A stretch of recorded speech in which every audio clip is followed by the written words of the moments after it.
Bonjour à tous. Alors l'une des particularités de cette situation économique actuelle, c'est qu'on parle beaucoup de récession de par le monde.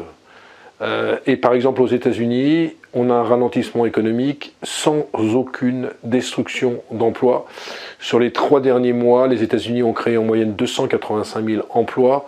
Certes, le taux de chômage lors de la dernière statistique est remonté de 3,5 à 3,7%, mais ça ne fait pas une détérioration des conditions d'emploi. Alors vous allez me dire que Facebook va licencier 13 000 salariés dans le monde. Vous allez me dire qu'il y a aussi des licenciements chez Twitter, quasiment 50% des effectifs. Mais ça ne fait pas quand même une grande tendance de fond, ce qui veut dire qu'on pourrait assister à une première historique dans l'histoire, c'est-à-dire une récession sans perte d'emploi.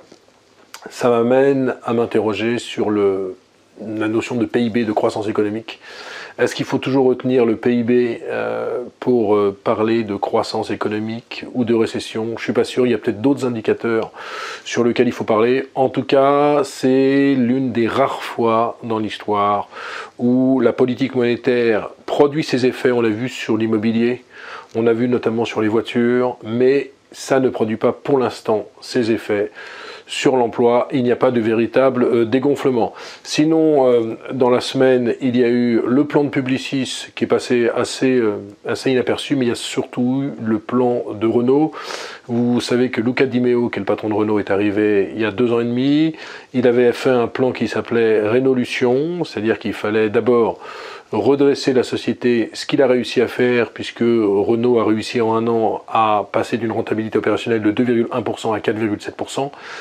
Il a réussi aussi par marque à solidifier sa base, et maintenant il y a le 3e volet, c'est le volet vraiment de la révolution. Et donc il y avait une journée investisseur mardi dans laquelle on a considéré que la direction de Renault avait pris le virage vers 5 divisions, dont 2 qui sont pour moi les plus importantes.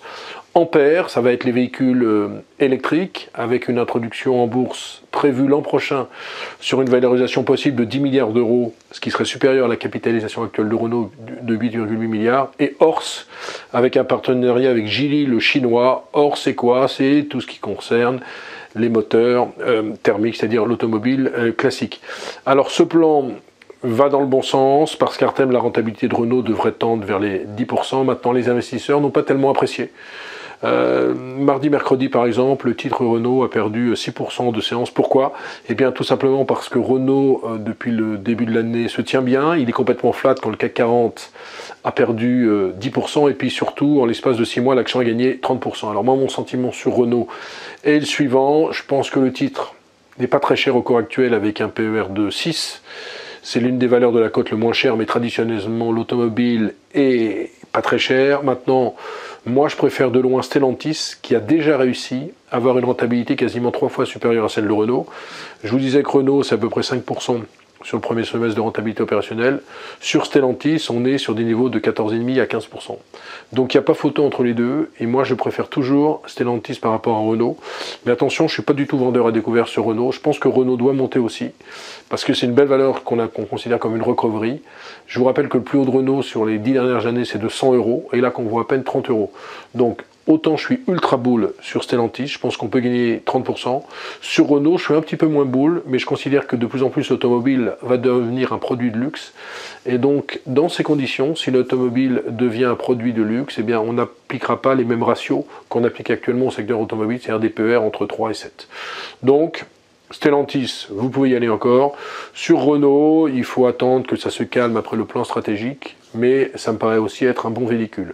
Voilà, sinon dans l'actualité, Veolia a publié des résultats supérieurs aux attentes, notamment en termes de guidance, et on note toujours un marché qui réussit finalement à bien se tenir dans un contexte compliqué. Moi, je considère toujours qu'on devrait repérer 200 à 300 points par rapport au niveau actuel. Ça serait normal après le passage du CAC de 5000 têtes à 6450 points. Voilà, excellente journée, excellent week-end du 11 novembre et à la semaine prochaine.